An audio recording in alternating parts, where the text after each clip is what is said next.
আজকের ওয়েদারটা দেখেছেন কেমন মেঘলা মেঘলা, কিন্তু বৃষ্টির দেখা নেই। তাতে কি হয়েছে? চলুন আজকে রান্না করি ডালে চালে পাকানো কিছু একটা, মানে খিচুড়ি রান্না। হ্যাঁ, তো প্রথমেই আমরা চালটা ধুয়ে নিব। এখানে আপনি আপনার পছন্দ মতো যে কোনো চাল ব্যবহার করতে পারেন। তো চাল ধুয়ে নেওয়ার পরে আমরা চলে যাব সরাসরি রান্নায়। রান্নার জন্য প্রথমে প্যানে আমরা সাদা তেল দিয়ে দিলাম। তার ভেতরে যাচ্ছে গরম মশলা। গরম মশলার ভেতরে যাচ্ছে বেশ কিছুটা পরিমাণে কুচনো পেঁয়াজ। পেঁয়াজের পরিমাণটা এখানে বেশিই ব্যবহার করা হয়েছে। আর তার সাথে যুক্ত হচ্ছে অনেকগুলো কাঁচামরিচ। কাঁচামরিচ একটু বেশি পরিমাণে দিলে খিচুড়িতে টেস্টটা বেশি আসে, কারণ ঝাল ঝাল খিচুড়ির মজাই আলাদা। তো তার সাথে যাচ্ছে লবণ, হলুদ গুঁড়া আর জিরের গুঁড়া। আজকের খিচুড়িটা আমরা রান্না করব ঝরঝরা খিচুড়ি। তো যারা ঝরঝরা খিচুড়ি পছন্দ করেন তাদের জন্য এই রেসিপিটা কিন্তু একদম পারফেক্ট রেসিপি। আর বাটা মশলা হিসেবে গেল আদা বাটা এবং রসুন বাটা। মশলাটা তেলে আমরা খুব ভালো মতো ভেজে নিব। মশলা ভেজে নেওয়া হলে তার ভেতরে আমরা যুক্ত করে দেব সেই যে ধুয়ে রাখা চালটা, কারণ এখানে আমরা চাল ডাল ভালো করে মশলার সাথে ভেজে নেব কয়েক মিনিট। চাল দেওয়ার পরে আমরা দিয়ে দিচ্ছি ভাজা মাসকলাইয়ের ডাল। আপনারা এই ডালকে কী বলেন সেটা বলবেন। অনেকেই ভাবতে পারেন ডালটা কেন ধুয়ে নিলাম না।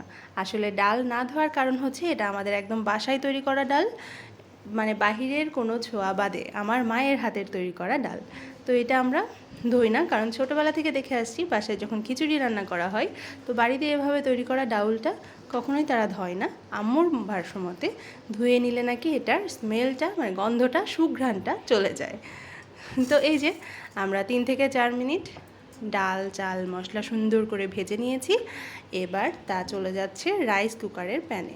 আপনি এই খিচুড়িটা প্রেশার কুকার, রাইস কুকার বা সাধারণ পাতিলে রান্না করতে পারেন, কোনো বিষয় না। আমার এখানে রাইস কুকারটাই সাথে ছিল, আমার সুবিধা মনে হয়েছে তো আমি দিয়ে দিলাম। আর তার সাথে দিয়ে দিয়েছি গরম পানি। পানির পরিমাণটা তো সবাই জানেন, যদি এখানে 2 পট চাউল থাকে তাহলে 4 পট পানি যাবে। এই যে রান্নাটা আমাদের প্রায় 90% হয়ে এসেছে। তার ভেতরে দিয়ে দিচ্ছি বাড়িতে তৈরি করা ঘি, কারণ ঘি দিলে এটার গন্ধটা ছড়ায় চারিদিকে, অসাধারণ। এবার সার্ভ করে দিব। দেখুন কত সুন্দর ঝরঝরা হয়েছে। আগেই বলেছিলাম খিচুড়ির রেসিপিটা কিন্তু হচ্ছে ঝরঝরা খিচুড়ি। আর তার সাথে আপনি আপনার পছন্দ মতো ডিম ভাজা হোক, আলু ভর্তা হোক, মাংস হোক বা আচার, যেটা ইচ্ছা সেটা দিয়ে খিচুড়িটা উপভোগ করতে পারেন। আমাদের বাসায় সেদিন গেস্ট ছিল, সেই জন্য আমরা মুরগির মাংস রান্না করেছিলাম।